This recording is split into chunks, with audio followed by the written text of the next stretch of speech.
Welcome to The Explainer. Today, we are cracking open the black box of how we make choices. We're going to dive into the messy, brilliant, and let's be honest, often irrational wiring inside our heads. And then, we're going to see how a totally new kind of mind, one built from pure data, is learning to outthink us all. All right, so here's our roadmap. First, we're going to completely shatter the old myth of the rational human. Then, we'll decode the constant battle happening inside our brains. From there, we'll jump into how you can actually build a new mind from scratch, using data. We'll watch a super trader algorithm evolve right before our eyes, and then wrap up by asking the big question: what's the future of human versus machine decisions?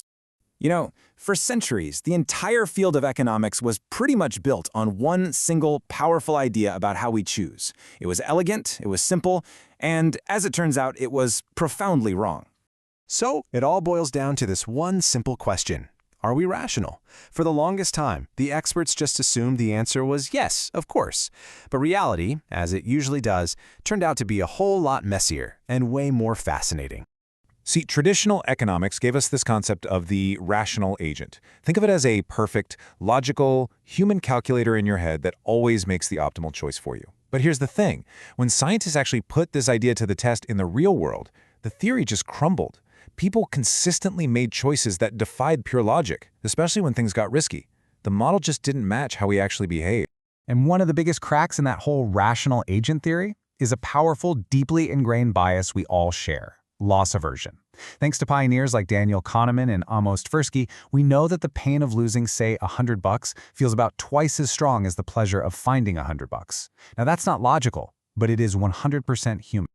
Okay, so if we're not these perfect calculators, then what in the world is actually going on inside our brains when we make a decision?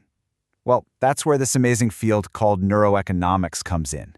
It literally peeks inside our heads to find the answers. And what neuroeconomics has found is this constant tug-of-war happening right inside our skulls. In one corner, you've got the limbic system. This is our ancient emotional brain, and it's screaming, "Go, get the reward right now!" But in the other corner is the prefrontal cortex, the more modern, logical part of our brain, calmly saying, "Hold on, stop, let's think about the future." And the incredible part is, we can literally see this fight happening in real time. Scientists put people in brain scanners and watched. Are you tempted by that instant gratification?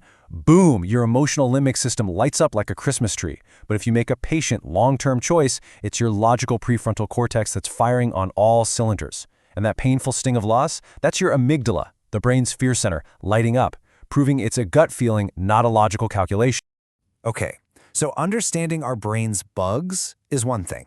But what if we could take a totally different approach? What if, instead of just analyzing our flaws, we could build a mind that doesn't have them in the first place? This question takes us out of biology and into the world of computer science.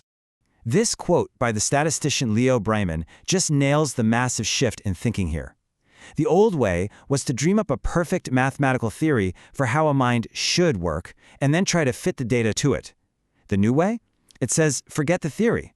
Just give an algorithm a giant mountain of data and let it figure out the rules on its own. And a truly groundbreaking research paper took this idea and ran with it. Their goal was to build a decision-making model that learns without any pre-programmed rules. Instead, it would learn just like life does, through evolution. It makes a choice, gets a reward for a good one, a punishment for a bad one, and it gets just a little bit smarter with every single try. Now, at the very heart of this model is a tool with a pretty intimidating name. It's called the quantum decision tree. But don't worry, the idea behind it is actually way simpler than it sounds. The key thing to understand about this tree is that it doesn't just spit out one single perfect answer. You should think of it more like a coach's playbook. It generates a whole bunch of different potential strategies for how to act when you're facing an uncertain future.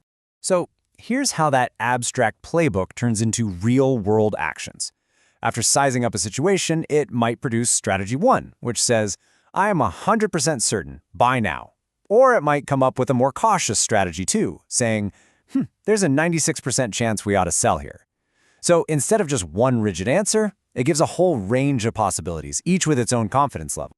Now, this all sounds really cool in theory, but the billion-dollar question is, does this robot trader actually work in the absolute chaos of a real financial market? To find out, the researchers threw it into the deep end. They fed the algorithm 218 days of real historical price data from a super volatile market.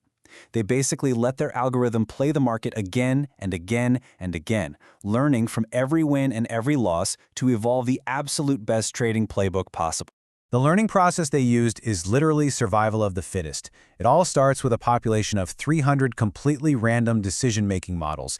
Each one gets tested. The ones that make money survive and get to pass their genes on to the next generation. The ones that lose money, well, they're gone. And this process repeats for 100 generations, with the strategies getting sharper and smarter each time. So, after all of that intense evolutionary training, what happened? A single, highly evolved robot trader could predict which way the market was going to move with about 60% accuracy. Now that's already way better than a coin flip, but believe it or not, that's not even the most impressive part of the story. Because this is where the researchers got really clever. They took a page from the wisdom of the crowd playbook. Instead of just relying on their one best model, they trained 25 different expert models, creating an entire committee of elite robot traders. And this is where things get just incredible. They had all 25 of their robot traders vote on what to do, buy or sell, a simple majority rules. And by doing that, their collective accuracy didn't just go up, it skyrocketed to an absolutely astonishing 90%. Just look at this graph. It shows you the stunning result. That red line is what the market actually did. And the blue line? That's the performance of the Robot Trader Committee. As you can see, it's not just close, it's practically hugging the real market's path. This isn't just about making good guesses. It's like it learned to anticipate the market's next move with pinpoint precision. So when you take a step back, you realize we're looking at two really powerful ways forward. One path is helping us understand the beautifully flawed emotional decision-making system we are all born with. And the other path is showing us how to build an artificial mind that seems to perfect it. So, what are the big takeaways here? Well, first, neuroeconomics is showing us the bugs in our own mental software, that constant fight between impulse and reason. But at the same time, these computational models are showing us how to build minds without those bugs. And maybe the most important lesson of all is that a diverse committee of AI experts is way more powerful than any single lone genius. And this leaves us with a pretty provocative question to chew on. We've just seen a machine learn to master one of the most complex, unpredictable, and human-driven systems on the planet. So you have to ask, what's next? What other great challenges and enigmas should we trust a machine to help us solve? And maybe more importantly, how will that change the very nature of the decisions we make for ourselves?